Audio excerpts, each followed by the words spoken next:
Jeudi le 20, bienvenue en prenant votre café. Poutine a fait un deal avec Kim Jong-un. Ça va mal, hein? Les hauts fonctionnaires fédéraux, c'est c'est tous des entrepreneurs, ces gens-là. On va vous parler de ça.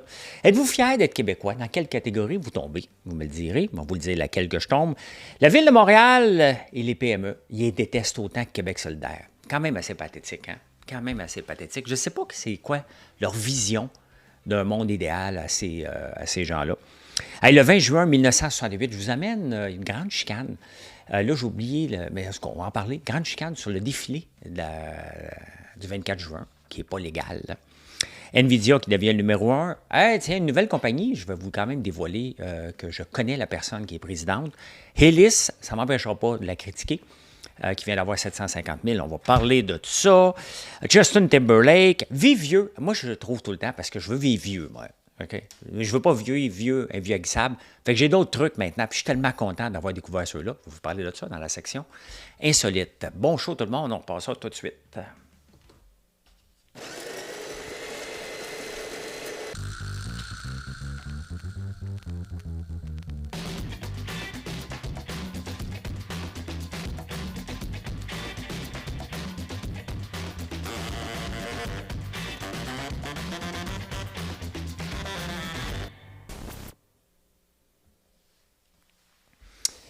Fait chaud. Fait chaud. Moi, j'ai peur tout le temps. J'étais un peu heureux. Mais j'ai peur. Hydro-Québec m'a créé un traumatisme. J'ai peur quand il fait froid de manquer d'électricité. J'ai peur quand il fait chaud. J'ai peur quand il vente. J'ai peur quand il pleut. Tout le temps peur maintenant. Je fais partie des peu heureux d'Hydro-Québec. Merci pour ça. Merci pour tout. Merci d'être toi. C'est-tu rassurant, ça? Hein? Poutine est allé en Corée du Nord rencontrer Kim Jong-un. Ils ont fait un deal. Ils ont dit, écoute, on fait un deal. S'il y a quelqu'un qui se fait attaquer, l'autre vient le défendre.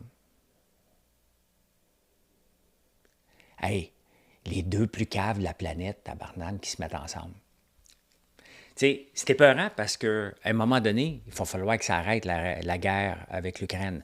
Et à force de donner des milliards, à un moment donné, on va peut-être envoyer des gens, parce qu'on n'envoie pas personne encore. On fait juste envoyer de l'argent à l'Ukraine, puis acheter ce que vous voulez, puis nous, on ne va pas les défendre. Mais à un moment donné, c'est complètement ridicule, tout ça, là. C'est complètement... On y va pas parce qu'on a peur de Poutine, on a encore 10 fois plus peur, là. L'autre va nous garrocher la bombe nucléaire d'en face, là. Hey, on est avancé en tabarnouche dans la planète, hein. Poutine puis Kim Jong-un.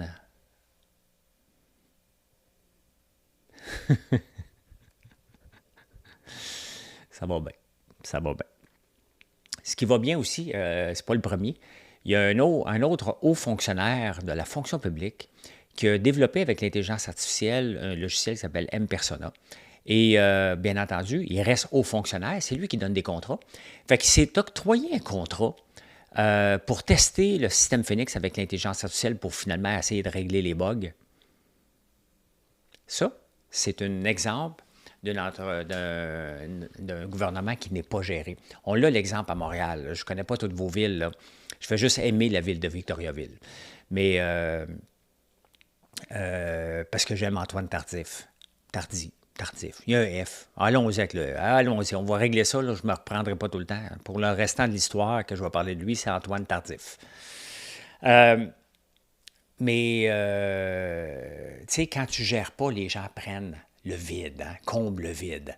C'est pas normal qu'un employé de la fonction publique se lance une compagnie de logiciels pour vendre son logiciel et ses services à la fonction publique. Il y a quelque chose, il y a totalement un laisser-aller. C'est pas la première. Dans le scandale d'Arrive-Can, c'était ça. On en voit un paquet. Donc, on voit un paquet d'entreprises comme ça et on voit aussi beaucoup d'entreprises autochtones qui n'ont pas d'Autochtones, mais ils ont juste un président autochtone pour avoir des contrats, parce que Justin Trudeau va en donner 5 %. D'ailleurs, Justin Trudeau qui dit sur Facebook, hein, puis j'ai été y répondre, qu'est-ce qu'il a dit exactement, notre Justin? C'est pas notre Justin, c'est plus le vôtre que le mien. Bon, pas plus, là. C'est Justin. Hein? Justin Trudeau, justement, que j'ai été répondre sur X, quel homme vide de sens, hein? Qu'est-ce qui est allé marquer? Nous demandons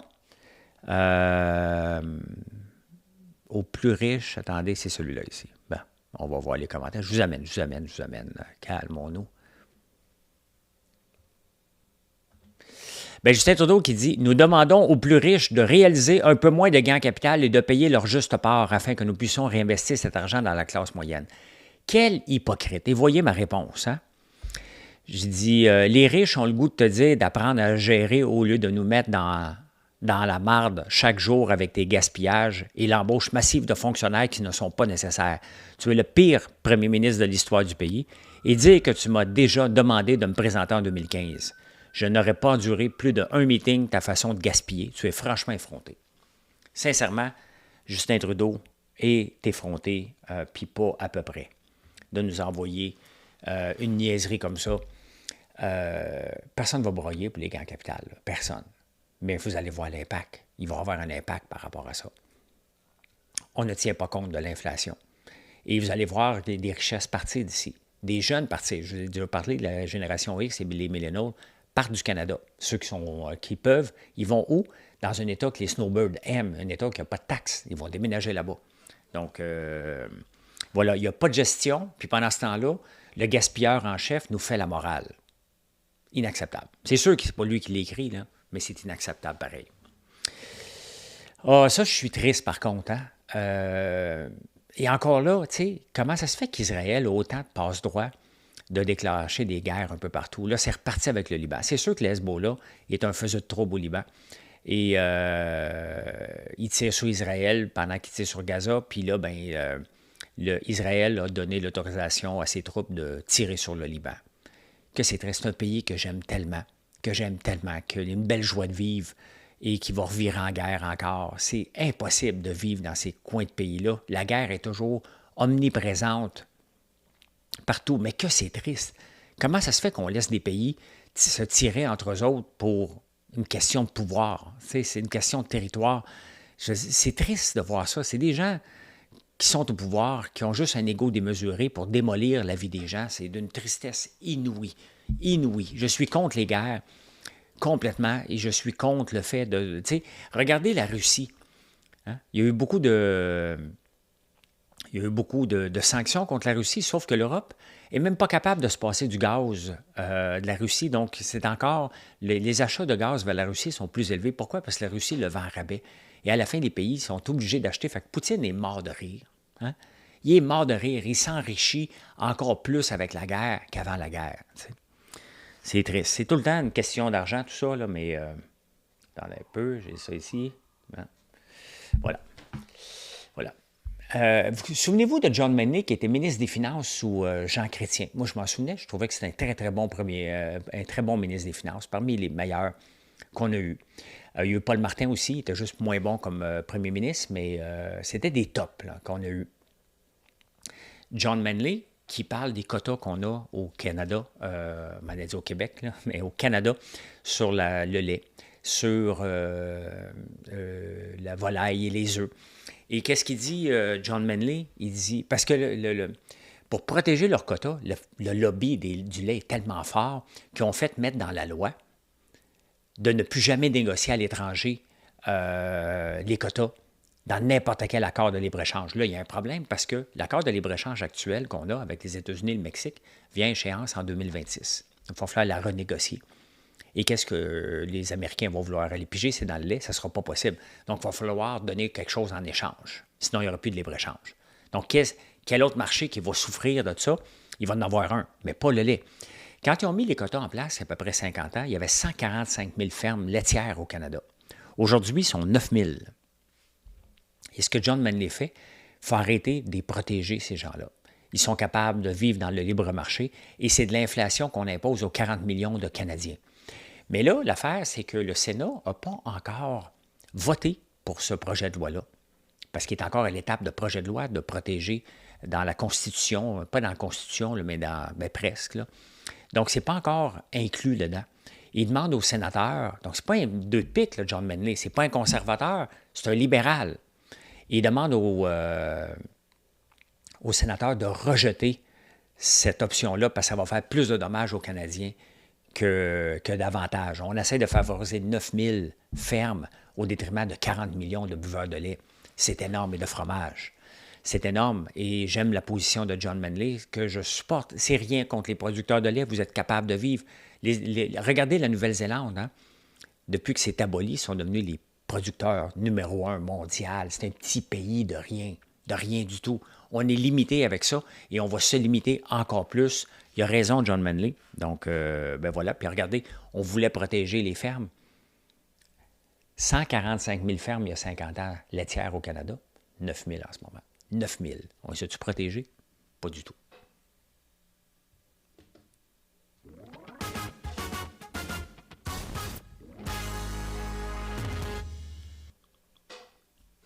Êtes-vous fier d'être Québécois? À la question dans la presse, les gens répondent à 41 oui, 31 pas tout le temps. Je fais partie du 31. Au début, quand je suis venu quand j'ai lu la question, j'ai fait ouais, je suis satisfait d'être Québécois. Je suis fier d'être Québécois. Très, très fier. Puis une fois de temps en temps, donc je tombe dans la catégorie numéro 2, 31 des gens qui sont à l'occasion fiers. Je suis très, très fier de le dire. Quand je suis à l'étranger, je suis fier d'être Canadien aussi. Je n'ai pas honte d'être Canadien. Il ne faut pas avoir honte. Là. Mais le Québec me fait honte à l'occasion. Le système de santé me fait honte. Les routes du Québec me font honte. Les maires de plusieurs villes du Québec me font honte en ne sachant pas gérer. François Legault me gêne en ce moment avec toutes ces sauts d'humeur qui transforment en « OK, on va donner 500$, OK, on va faire un troisième lien, OK, on ne fera pas un troisième lien ». Donc, il y a des fois, je suis gêné d'être Québécois quand je vois ça. Je suis gêné. Qu'est-ce qui s'est passé à la Formule 1? Je suis gêné. Je suis gêné d'être Québécois. Je suis fier d'être Québécois. Très, très fier. Mais ceux qui gèrent le Québec, qui ont le pouvoir de décider du Québec pour faire un Québec meilleur, il n'y en a pas beaucoup qui l'ont. Et ça, c'est gênant. Donc, je tombe dans la deuxième catégorie de 31 que je ne suis pas tout le temps. Je ne me verrais pas autre chose, là. Je ne me verrais pas vivre ailleurs non plus. Pourquoi? Parce que je n'ai pas été assez longtemps ailleurs pour décider. Je suis bien ici, mais je suis comme... Il me manque d'informations pour dire si je voudrais vivre ailleurs vraiment. Tu sais, c'est ça le cas, là. Mais je suis fier. J'ai une ferme ici, je bâtis des produits d'ici. Les Québécois sont mes clients. Très fier d'être Québécois, mais je ne suis pas fier de ceux qui nous gèrent. Pas du tout. En parlant de ne pas être fier, tu sais, Québec solidaire déteste les PME. Ils s'en sont jamais cachés. Si tu es une PME et tu n'es pas syndiqué, tu es un propriétaire bandit. C'est exactement à peu près comment ils disent. Donc, on se douterait dessus si on demandait à Valérie Plante pour qui elle vote. Elle vote pour Québec solidaire, c'est écrit dans le ciel, là. Elle déteste les PME, elle aussi. Comment le service d'incendie de Montréal peut se promener et de donner des 2000$ d'amende pour un chapiteau, mettons sur la rue Saint-Laurent, pour le petit gars, le petit restaurant qui vend des burgers. Il ne pourra pas arriver, là. Hein? C'est pas normal, une amende de 2000$ pour un chapiteau qui n'est pas hydrofuge. Le service d'incendie de Montréal devrait être là justement pour la prévention. La prévention veut dire, regarde, tu n'arrives pas avec une nouvelle règle que tu dois imposer, juste changer de chapiteau, ça coûte de l'argent. Il doit y avoir une transition vers un nouveau monde. Est-ce qu'il y a beaucoup de chapiteaux qui ont passé au feu? Non. Une amende de 2000$, sincèrement,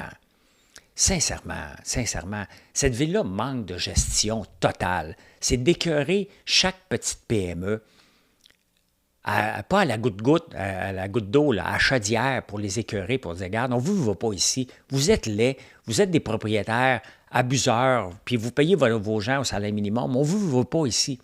C'est ça qu'il est en train de dire. C'est pas normal. C'est pas normal. À toutes les fois que j'en parle, je me dis, mais comment ça se fait que cette ville-là n'est pas sous tutelle? Regardez ce qui se passe avec l'OCPM. Montréal pensait que l'OCPM était un organisme indépendant, donc il ne s'en mêlait pas. C'était pas indépendant, ça dépend de la ville. L'argent vient de la ville. Comment ça se fait que personne n'est au courant, qu'il n'y a pas de contrôle de dépenses? Puis Dominique Olivier, comment ça se fait qu'elle est encore sur le comité exécutif? Qu'est-ce qu'elle fait encore dans les entourages de Valérie Plante, alors que la vérificatrice générale a dit qu'elle a abusé? Elle n'est pas contente parce qu'elle n'a pas été questionnée. Tu n'as pas besoin d'être questionné. Les normes comptables ne mentent pas. Vous voyez comment c'est pas géré. Vous voyez comment que le Canada n'est pas géré, comment la ville n'est pas gérée. On est au courant de rien. On a mis dehors Gérald Tremblay parce qu'il ne savait pas. On l'a remplacé par Denis Coderre qui voulait juste les expos. On l'a remplacé parce qu'on était tellement écœuré de Denis Coderre qu'on l'a remplacé par Valérie Plante. Le seul adversaire qui avait de l'allure à la deuxième élection contre Valérie Plante, c'était Denis Coderre.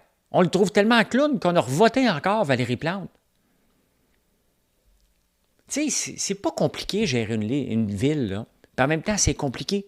Mais c'est un paquet de petits détails. Regardez, que tu n'es pas au courant que le PCM, que tu gardes Dominique Olivier, elle n'a pas sa place. À un moment donné, tu dois sacrifier. Tu sais, je vais vous donner un exemple bien bête, là. Quand j'ai fait Big Brother, là, puis que la chicane a pogné entre Verda et Marie-Chantal, on voulait garder Marie-Chantal, Jean-Thomas et moi. Elle était utile pour nous, elle était bonne, elle gagnait les épreuves. On avait besoin, elle était un vote pour nous. Mais à un moment donné, tu ne peux plus la défendre. Tu fais comme, OK, regarde, on va te laisser partir, on ne peut pas te garder ici. C'est comme ça. C'est comme ça que je vois Dominique Olivier. Tu ne peux plus la garder là si tu veux montrer que tu as une colonne vertébrale. Je n'étais pas en chicane contre Marie-Chantal, là. J'ai juste dit, on ne peut pas te garder, on va te voter. Out, on ne te protégera pas. Alors qu'on voulait la garder pour ses talents de gagner et de nous donner un vote pour nous. Mais non, on est obligé de la sacrifier. C'est ça que Valérie Plante ne comprend pas. À un moment donné, il faut que tu te débarrasses de ça pour montrer que ça n'a pas de bon sens. Mais pas capable. Pas capable.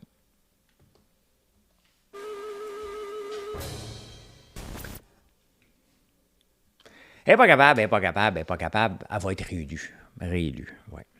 Je vous amène quelque temps, là, à un moment donné. Je vais trouver ça ici. Ben, OK.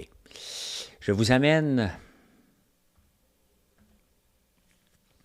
le 20 juin 1968. Et malgré les interdictions, un nouveau mouvement entend défiler dans les rues le 24. Donc, l'organisme indépendant auquel la Société Saint-Jean-Baptiste, je ne sais pas quelle année que la fête, je ne me souviens pas. Je pense que c'est en 1976, peut-être que le 24 juin est devenu la fête nationale du Québec, officiellement. Mais il y avait des interdictions d'aller marcher dans la rue, puis on dit on va le faire pareil. Hein? C'est drôle, hein? Ça fait en 1968, ça fait 56 ans. Et il voulait avoir aussi des chanteurs. Hein? Mais il y avait juste trois noms en particulier sont mentionnés, ceux de Pauline Julien, chanteuse, de Ginette Lefondal, comédienne, et de Marcel Dubé, dramaturge. La plupart des grands noms seraient dévoilés demain. Et parmi les grands noms, il voulait avoir Jean-Pierre Ferland. En 1968, et Jean-Pierre Ferland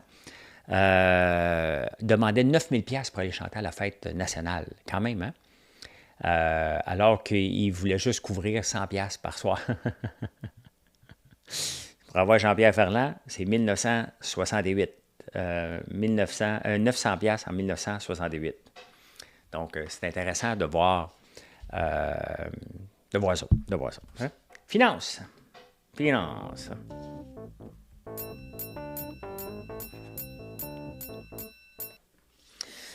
Bon, la bourse était fermée hier. C'était le Juneteenth qui est la célébration de la fin de l'esclavage, le 19 juin 1865, qui était signé par Abraham Lincoln. Abraham Lincoln, le président ou la personne dans le monde, même encore plus que la Bible, qui a le plus de livres sur lui vendus. Hein? C'est intéressant. Nvidia, qui est rendu à 3 352 milliards de dollars. Il y a Apple cette semaine qui est allé jusqu'à 3 600 milliards. Il a rebaissé, Nvidia a remonté. C'est immense hein, quand on pense de trilliards. Là, on parle de 3,3 trilliards ou trillions. Mais parlons de 3 352 milliards. Microsoft, Apple et Nvidia maintenant. Les trois qu'on combine ensemble, on va peut-être les appeler les top 3, parce qu'il y a toujours besoin d'un nom. Le danger, c'est quand on nomme un groupe, ça commence à dégringoler. On ne parle plus du Magnificent Seven. Hein? Ça a dégringolé un peu, ils sont encore là. Ils remontent la pente, entre autres Tesla. Mais est-ce que Nvidia va être la première compagnie à valoir 4 trilliards? Probablement. Probablement parce que c'est pas fini. Ils sont encore les premiers et très à l'avant-garde. Et tu sais, on parle des puces, mais on ne parle même pas encore de minage de Bitcoin. S'il fallait que le Bitcoin monte à 100 000, il y aurait de plus en plus de mineurs. Là, en ce moment, ce n'est pas tellement payant de miner du Bitcoin. Donc, il y en a moins. La folie est moins là. Mais si la folie reprendrait, ils ont besoin des cartes graphiques encore. Là, c'est juste l'intelligence artificielle. Mais l'intelligence artificielle, si on regarde, oui, les textes, oui, les photos. Là, on s'en vient beaucoup dans le vidéo. On s'en vient dans l'analyse des données en temps réel pour la voix, pour la conduite autonome. Donc, il y a tellement de nécessité d'avoir des puces ultra performantes que c'est pas demain. C'est épeurant pareil, là. Okay? J'en ai pas directement du NVIDIA. Ça ne donne rien à le montrer, c'est fermé. Je n'en ai pas directement, j'en ai par l'entremise d'un fonds IGM que je vous montre régulièrement. Cependant, ben, il a monté beaucoup. Est-ce que je vous recommande d'en acheter? Je ne peux pas faire ça. Je ne peux pas faire ça. Regardez la progression depuis 5 ans. Ça valait 34, ça en vaut 95. C'est 2 fois, c'est du 200% depuis 5 ans. Je ne peux pas vous recommander d'acheter ce titre-là. Mais si vous l'achetez à chaque mois, peut-être, je ne peux pas faire ça. Moi, j'en ai, je ne le vends pas. Je l'ai depuis 12 ans, donc je ne le vends pas. Quand je vais payer du gain capital dessus, je vais sacrer contre Trudeau. Mais pour le moment, je le garde. Est-ce qu'il va y avoir des baisses? Vous pouvez regarder, il y en a eu des baisses dans le... C'est ici, là, en novembre 2021, pendant un an, là, ça a parti de 75 à 50$. Ça a descendu là, quand même beaucoup, beaucoup, beaucoup. Et ça a remonté. Donc, des baisses comme ça, il va en revoir. Bien, on ne se le souhaite pas. Hein, pour tous ceux qui sont investisseurs là-dedans, on ne se le souhaite pas du tout. Mais il reste que c'est le fun d'être dans la bonne place au bon moment, à l'occasion. Et pour ce fonds-là, je suis à bonne place au bon moment. Et même si ça baissait, le rendement est tellement énorme que je ne chialerais pas. Là. Même si ça baissait de 10, 15, 20$, je serais déçu, mais je ne suis pas dans le mode vente, donc je vais laisser passer les tempêtes s'il y en a, parce que la technologie, elle fait partie de nos vies, puis encore plus avec l'intelligence artificielle, avec tout ce qu'on est en train de faire, qui est un vrai... On comble un besoin. Ce n'est pas juste un wish list, là. On comble un besoin en ce moment d'une nouvelle façon de vivre, tout simplement. Vicky Boudreau, elle a lancé une nouvelle compagnie, elle était derrière Bicom. Je ne sais pas si elle a encore Bicom, mais elle a lancé une compagnie qui s'appelle A-List. A-List va mettre des nano-influenceurs en connexion avec des gens qui cherchent pour de la pub. Donc, des nano-influenceurs, c'est des gens qui ont moins de 10 000 personnes, mettons, sur Instagram. Donc, mais qui aimeraient ça faire des pubs. Rien de mal avec ça. Elle est capable de lever 850 000, le gouvernement lui donne 750 000 en subvention. Qu'est-ce que le gouvernement fait dans le monde des influenceurs? Est-ce qu'on a réinventé le monde? Qu'est-ce qu'il fait là-dedans? Vicky, en passant, je la connais. Vicky est déjà venue à mon chalet. C'est une connaissance. Ça fait longtemps qu'on ne s'est pas vu. C'est une personne que je respecte énormément. Mais comment qu'elle a fait pour aller arracher 750 000, 3/4 de million? C'est comme l'autre fois, là, dans Les Dragons, il y en avait un autre, là, que j'oublie son nom, là, qui faisait des titres français pour des audiobooks. Je le dis en anglais en plus. Elle avait une subvention aussi assez salée. Qu'est-ce que le gouvernement? Ça, c'est de l'argent gaspillé. La compagnie A-List n'a même pas un client encore, qu'elle a déjà accès à énormément d'argent pour mettre en contact des compagnies avec des nano-influenceurs au lieu qu'ils soient payés une boîte de souliers, qu'ils soient payés en argent. Mais le gouvernement n'a pas d'affaire à faire ça. Il n'a pas d'affaire là-dedans. C'est quoi la valeur ajoutée du gouvernement d'aller se mettre le nez là-dedans et donner de l'argent? Quelle est la valeur ajoutée? Qu'est-ce qu'il essaie de créer comme richesse? C'est pas correct. Ça, c'est du gaspillage de fonds. J'aime beaucoup Vicky, là. Je la respecte comme personne. Tant mieux si elle était capable d'aller arracher de l'argent, mais le gouvernement n'avait pas à y donner, mais pas du tout. Investissement Québec n'avait pas à verser une scène là-dedans. Hey, Londres qui reprend la place de Paris. Sur les rues de Paris, nous irons tout doudou. Depuis le lancement des élections, le CAC 40, qui est l'indice S&P 500 de la Bourse de Paris, qui est beaucoup basé sur les cosmétiques, le linge, entre autres. Hein? A perdu 7% depuis un mois. Donc, il avait dépassé Londres. Et Londres, c'est le Londres Index, c'est London Stock Exchange Index, qui a gagné depuis un mois. On va le trouver. FTSE. Bon, on va le trouver ici. FTSE 100 Index. Que depuis un mois, un jour, c'est un mois que je veux, il a perdu 2,6%. Il a quand même perdu lui aussi, mais depuis 6 mois, il est en augmentation de 8%. D'ailleurs, je vous montre le titre. Vous me l'avez demandé. Il y a plusieurs personnes qui s'interrogent sur mon petit ordinateur qui est Raspberry. Bien, regardez Raspberry qui est arrivé à la Bourse de Londres. Hein? Il est arrivé à la Bourse de Londres à 415, 364 pence. Et aujourd'hui, il en vaut 415. Comme n'importe quelle compagnie qui arrive à la bourse, il y a un hype. Et ça redescend. Il faut toujours laisser. Et c'est encore quand même que je l'aime, je l'ai devant moi, je ne peux pas l'approcher parce que je vais le débrancher puis je ne veux pas faire ça. Là. Mais c'est un petit ordinateur qui est gros comme un iPhone. Et je roule là-dessus mon intranet, un paquet de scripts qui me permet d'avoir des backups de ma base de données, qui me permet de vérifier mon inventaire, qui me permet d'avoir un intranet de mes points de vente, un paquet de scripts qui roule là-dessus. C'est ultra puissant, c'est bien parfait. Pour la plupart des entreprises qui m'écoutent, ce genre, ça a coûté 215$. Un petit serveur facile à rouler en plus. Donc, vous voyez, hein, ça monte puis ça descend. C'est juste normal. Arrêtez de courir. C'est le message que je veux passer ici. Arrêtez de courir avec les nouvelles actions qui arrivent à la bourse. Laissez le temps. Laissez 2-3 semaines de voir. Si vous manquez le bateau, c'est pas grave. Si vous aimez la compagnie, bien peut-être. Moi, je l'aime, mais pas assez pour acheter. J'aime l'ordi, mais pas assez pour que j'achète des actions. Pour le moment. Je ne dis pas jamais, mais pour le moment, ça ne m'intéresse pas. Je suis dans les indices maintenant. Je ne veux plus courir après des actions. Si j'en achetais des actions de Raspberry, c'est purement une décision émotive, de cœur. Et il faut laisser ça de côté lorsqu'on investit à la bourse. On n'a pas à laisser aller notre cœur, il faut laisser aller regarder le potentiel. Est-ce que le potentiel est très élevé? Bien, s'il est vraiment élevé, bien, des indices technologiques que je suis vont l'inclure pour moi. Donc, pourquoi essayer de me casser la tête là-dedans?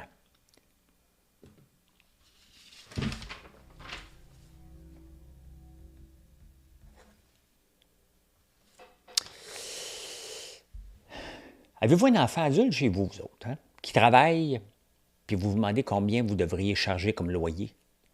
Des fois que vous posez des questions, les chercheurs ont trouvé qu'un enfant adulte à la maison, ça coûte 6 000 $ par année. C'est ça. C'est 6 000 $ que ça coûte par année. Divisez ça par 12, c'est le loyer que vous devriez charger. Les tanguis, là, c'est 6 000 $. C'est 6 000 $. Fait que chaque année qui passe, tu dis, j'enlève ça de ton héritage. Tu t'en vas ou tu payes 6 000 $ par année. Ça dépend ce que tu vas lui laisser à la fin. Là. Tu peux le multiplier. Là. Hey, Justin Timberlake, ça va pas bien. Hein? Il est arrêté en boisson. Puis ça a l'air que c'est pas la première fois qu'il y a des problèmes de boisson.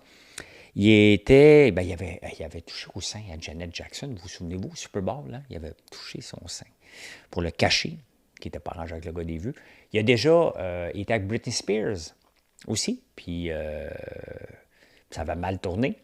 Il a aussi, il sort avec Jessica Biel, puis à un moment donné, il était sa brosse, fait que il l'a trompé avec une autre fille. Ça va pas bien, hein? Après Ben Affleck, que je vous parlais hier, là, c'est autour de Justin, ça va pas bien. C'est pas drôle d'être une méga vedette comme ça, hein? Ben, vous savez quoi? C'est des êtres humains, c'est juste qu'ils sont dans l'œil du public, puis ils font les mêmes gaffes que bien des gens font, qu'on ne doit pas faire, hein?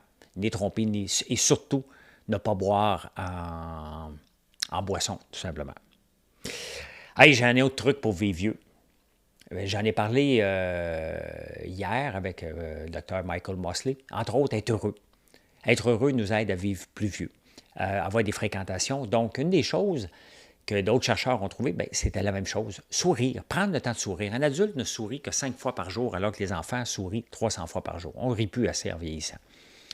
Donc, riez un petit peu, là. Bon, c'est fait. Ça commencera dans 5 minutes. Et l'autre affaire, ils ont trouvé un lien. Mais attention, c'est un drôle de lien, mais ils ont fait un lien. Manger du fromage. Manger du fromage ne nous fait pas vivre vieux, mais nous rend heureux. Donc, le lien qu'ils ont trouvé, c'est que les gens qui mangent du fromage ont tendance à être plus heureux. Il n'y a pas de lien sur la longévité. Si tu commences à manger du fromage, tu es malheureux, ça ne marchera pas. Mais le fromage nous rend heureux. Moi, si je ne prends pas de petites pilules contre le lactose, le fromage, avant de me rendre heureux, me donne du ballonnement. Fait que ou après m'avoir rendu heureux. Vous savez tout. Voilà. Merci d'être là encore une fois. Je vous souhaite une excellente journée. Puis venez nous voir sur françoislambert.one. On a de nouveaux œufs de dragon, la fierté québécoise, des œufs de dragon à base de bleuet, une ganache au bleuet avec une guimauve au bleuet. On va les avoir tout l'été pour représenter. Tantôt, je vous ai demandé, est-ce que vous êtes fiers d'être québécois? Bien, je pense que le bleuet nous représente la couleur bleue et blanche aussi. Donc, je l'ai tagué dans la vidéo. Merci d'être là. Passez une excellente journée. Bye.